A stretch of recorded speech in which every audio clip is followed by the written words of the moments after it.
First posting ನಾನು ಹಾಸನ್ ಜಿಲ್ಲೆನಲ್ಲಿ ಮಾಡಿದ್ದೆ. ಆವಾಗ I was 25 years old. So ಅಲ್ಲಿ ನನಗೆ ಆವಾಗ ಕನ್ನಡ ಬರ್ತಾ ಇರಲಿಲ್ಲ. ಎಷ್ಟೋ ಕೆಟ್ಟ ಪರಿಸ್ಥಿತಿ ಅಂದ್ರೆ ನಂದು, ಹೋಗಿ ಬನ್ನಿ ಅಂತ ಹೇಳೋದು ಎಲ್ಲ ಆಪೋಸಿಟ್, ಉಲ್ಟಾ ಪುಲ್ಟಾ. ಆದರೂ ನನ್ನ ಆಫೀಸಲ್ಲಿರುವಂಥ ಎಲ್ಲ ಸಿಬ್ಬಂದಿಗಳು, ಸಾರ್ವಜನಿಕರು ಎಲ್ಲರೂ ನನ್ನ ಈ ತಪ್ಪುಗಳನ್ನು ಸಹಿಸಿಕೊಂಡು 22 ದಿವಸದಲ್ಲಿ ನಾನು ಫಂಕ್ಷನಲ್ ಕನ್ನಡ ಕಲೀಲಿಕ್ಕೆ ಸಾಧ್ಯವಾಗಿದೆ. 22 ದಿವಸ. ಈಗ ನಾನು ಹೇಳ್ತಾ ಇರ್ತೀನಿ, ದೀಕ್ಷಿತ್ಗೂ ಗೊತ್ತಿದೆ ಈ ಮಾತು. ಈಗ ಕನ್ನಡ ಬಂದ್ಬಿಟ್ಟಿದೆ, ಇಡೀ ಕರ್ನಾಟಕದಲ್ಲಿ ಎಲ್ಲಿ ಬೇಕಾದರೂ ಪೋಸ್ಟಿಂಗ್ ಕೊಡಿ, ಹೋಗಿ ಕೆಲಸ ಮಾಡೋಣ ಅಂತ ಕಾನ್ಫಿಡೆನ್ಸ್ ಬಂತು. ನೆಕ್ಸ್ಟ್ ಪೋಸ್ಟಿಂಗ್ ಅಲ್ಲ, ಇನ್ನೂ ಸ್ಟೋರಿ ಇದೆ ರೀ, ಸುಮ್ಮನೆ ಕ್ಲಾಸ್ ಓಡಿಸೋದಲ್ಲ, ಕೇಳಿ ಫಸ್ಟ್. ಸೊ ಈಗ ಆಗಿದೆ, ಈಗ ಕನ್ನಡ ಬಂದ್ಬಿಟ್ಟಿದೆ, ಈಗ ಹೋಗಿ ಫುಲ್ ಅಡ್ಮಿನಿಸ್ಟರ್ ಮಾಡೋಣ ಅಂತ. ಆದ್ರೆ ನೆಕ್ಸ್ಟ್ ಪೋಸ್ಟಿಂಗ್ ಸವಣೂರು ಉಪವಿಭಾಗ. ಇಲ್ಲಿ ಬಂದಾಗ ನಾನು ಹೇಳಿದ್ದೆ, ಏನ್ ಮಾಡ್ತಾ ಇದ್ದೀರಾ? ಅಲ್ಲ ಸರ್, ಏನ್ ಮಾಡಾಕತ್ತೀರಿ? ಏನ್ ನೋಡ್ತಾ ಇದ್ದೀರಾ? ಅಲ್ಲ ಸರ್, ಏನ್ ನೋಡಾಕತ್ತೀರಿ? ನಾನು ಹೇಳಿದ್ದೆ ತ್ರಾಸ ಆಕತಿ. ಸೊ ಏನ್ ಹೇಳಲಿಕ್ಕೆ ಹೊರಟಿದ್ದೀನಂದ್ರೆ, ಪ್ರತಿ ಸ್ಟೆಪ್ ನಮ್ಮ ಜೀವನದಲ್ಲಿ ನಾವು ಕಲಿಬೇಕು. We have to keep learning every step of our way.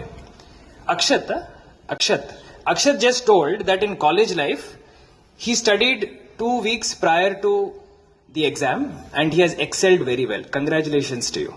But at the same time, studying and learning in life are two different things. Learning in life is a constant endeavor. ಅದಕ್ಕೆ stop ಇಲ್ಲ, ಕಲಿತಾ ಇರಬೇಕು.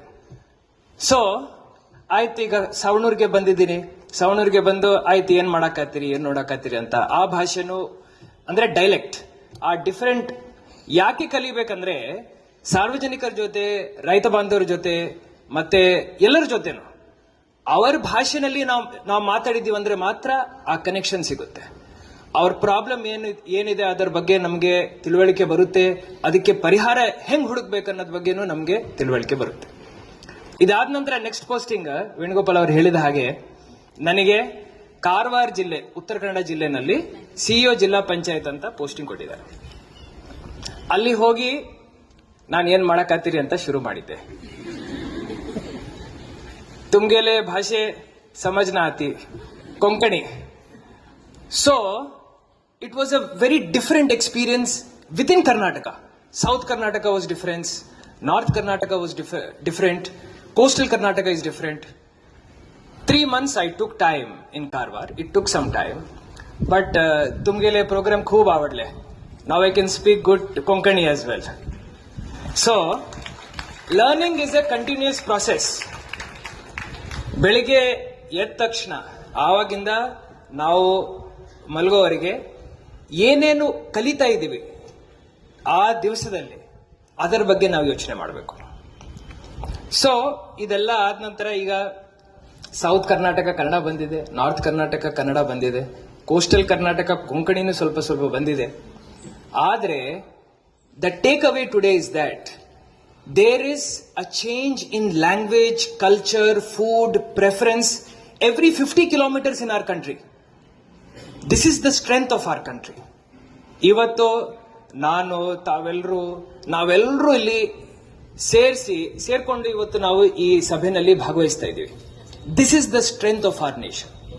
ವಿಭಿನ್ನತೆಯಲ್ಲಿ ಐಕ್ಯತೆ ಅಂತ ಏನಿದೆ, that is the strength of our nation. We are all one.